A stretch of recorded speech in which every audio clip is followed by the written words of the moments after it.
Hello students, welcome to electrical circuit or electrical circuit analysis. That is your code number for this subject is EE1201. In this session we are going to see what are the topics included in unit 1. So before going to the topics which are included in the unit 1, this electrical circuit analysis is very basic and important subject for triple people or for triple students. This electrical circuit analysis is like added in the syllabus in your second year, like your in this semester in sem 2, because this is a very core subject, and if you have a very perfect knowledge on this electrical circuit analysis, it is very easy to go through all other subjects which are going to study in second year, third year and final year. I think this is your engineering first year semester 2 subject. So this unit 1 includes two parts, the part 1 and part 2. The part 1 includes the basics of your circuits. What is the circuit and what are all the requirements for designing a circuit? So what are the units you need to have, like elements you need to we require for designing any circuit. Basics. The part 1 basics includes electrical circuit elements. Actually, elements are classified into two types, active and passive elements. These RLC indicates your resistor, inductor and capacitor. These comes under passive elements. Passive elements are nothing but which takes energy from active elements. Next, active elements are nothing but which gives energy. Voltage and current sources comes under active elements. Next to this, like after studying these elements, we are going to see some laws, that is of your Kirchhoff voltage law or Kirchhoff and Kirchhoff current law. So these two laws are very basic laws and very important laws. On these laws only our journey goes on. Like here our analysis, if you want to analyze any circuit, our journey starts with this Kirchhoff current law and Kirchhoff voltage laws. Next topic is analysis of simple circuits with DC excitation. So in this topic we are going to see a simple circuits and we are going to apply some DC current or DC voltage, and we are going to find the respective voltage and current through the elements. For example, what do you mean by this analysis of simple circuits with DC excitation? For example, this is your one. Here I am drawing one circuit which is having some elements. Now tell me, is this a circuit? Yes, absolutely it is a circuit, because here you are having some active elements and passive elements which are connected in a closed path. This is your voltage source, and here some current flows through this passive element R.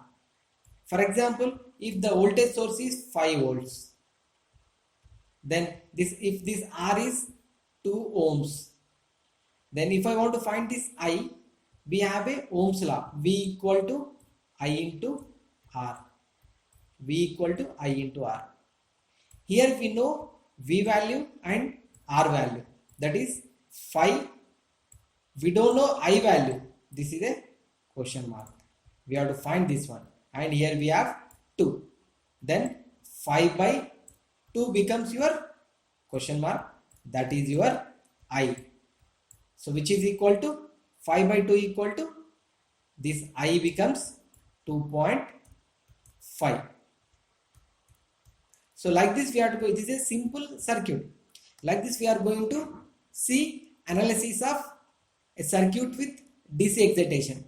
If I want to find a power, we have a I square into R, 2.5 into R, 2.5 whole square, that is of your 2.5 square into 2, that gives your power value. Next, network reduction techniques. So in these network reduction techniques, we are going to see what is a series, what is parallel, and we are going to see a beautiful concept, that is your star and delta connection.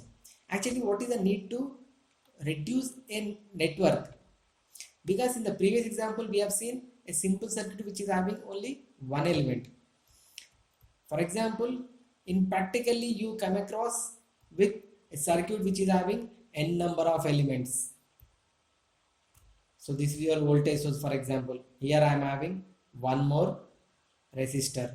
Here I am having one more resistor. Here I am having one resistor. Here one resistor. And this is one circuit. If I have one resistor here, like this, if you look at this picture, like you'll get some afraid. So how to find, if I want to find a current through this element, so it is not possible to find directly, like involving directly applying some laws into this one. Like it is not possible to apply directly Ohm's law, Kirchhoff voltage law. We need to use some reduction techniques, so which makes a work very easy. So in the network reduction techniques, we are having a how to reduce if it is having the series and parallel and star and delta connections. Next is analysis with dependent current and voltage sources. We are having this in the voltage sources. We are having some dependent current and dependent voltage sources. That also we are going to see in the basics.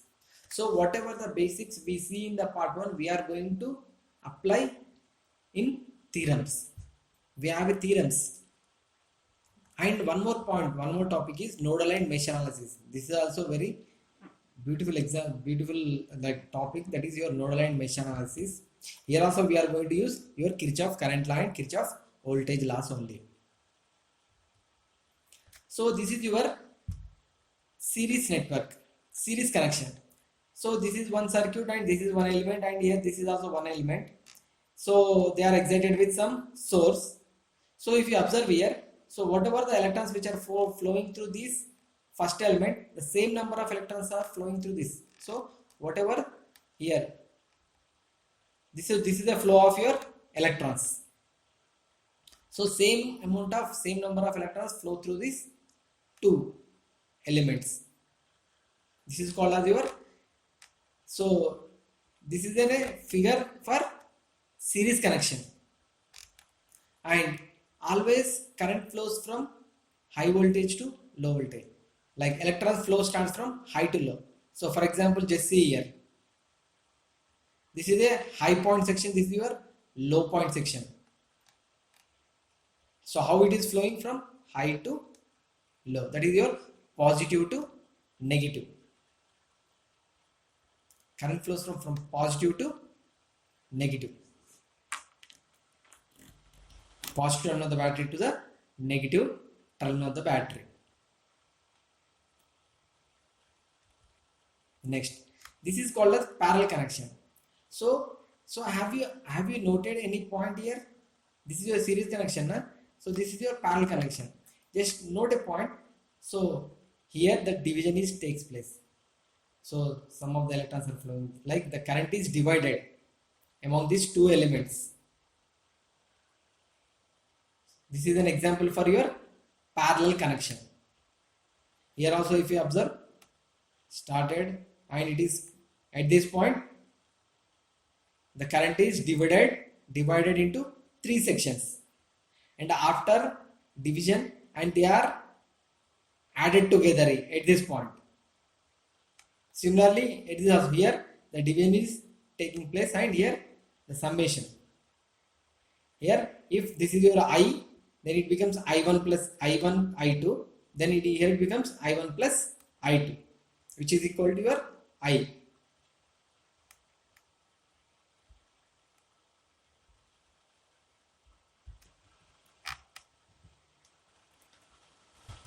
Next is in practically how the bulbs are connected when we say that they are in series and they are parallel. This is said to be in series and this is said to be in parallel. If anything goes wrong, if there is a cut in this section, if the wire is, there is a problem at this point, whether the bulb goes, any of the bulb goes, no, because that circuit is not a closed circuit. But here, if anything happens here, what happens? Only this bulb only in off state and this bulb comes under in on state.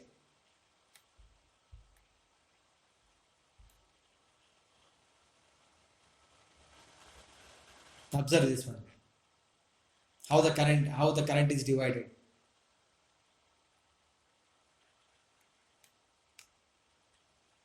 This is series and this is your parallel. So in the practically, so this is the thing happens.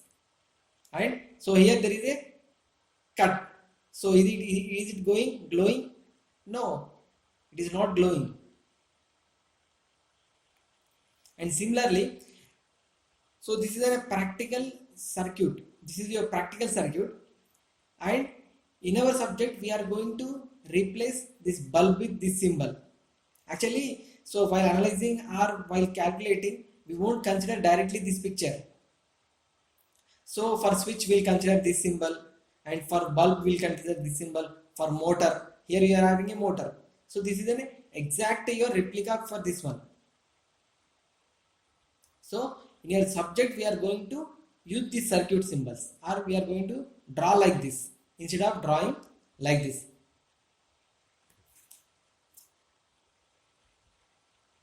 Network theorems. What are the theorems we are going to see? Superposition theorem, Thevenin's theorem, Norton's theorem, maximum power transfer theorem, reciprocity theorem, Milliman's theorem, compensation theorem, Telligan's theorem. So these many theorems we are going to see in part 2. So in the part 2 we are going to consider some n number of cases. So according to the case we are going to apply the respective theorem. Maybe a superposition, Thevenin's, Norton's, or any one of these. So according to our requirement, we are going to apply these theorems to the circuit. And what are the books we need to refer for this unit 1? Network Theory by Sudhakar Shamon, Network Theory by N.C. Jagan, and W.H. Hythe and Kimmerly. So we are going to continue the lecture with all the first, second and all topics. Thank you.